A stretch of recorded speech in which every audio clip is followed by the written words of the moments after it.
वजीर आजम का अवाम पर सर्दियों के टैक्स आयद करने का फैसला। चाय में डबोकर पराठा खाने वालों पर तौहीन पराठा टैक्स की अदायगी का ऐलान।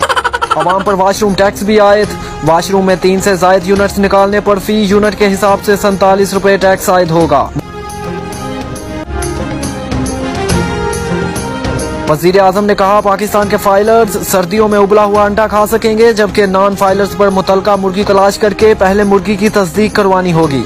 वजीर आजम ने कहा नॉन फाइलर्स पाकिस्तान में शादी नहीं कर सकता, जबकि फाइलर्स को बच्ची हुकूमत पंजाब खुद मुहैया करेगी। एमरजेंसी में रजाई से उठकर वाशरूम जाने से पहले 9 मई के वाक़ये की मजम्मत भी करना होगी।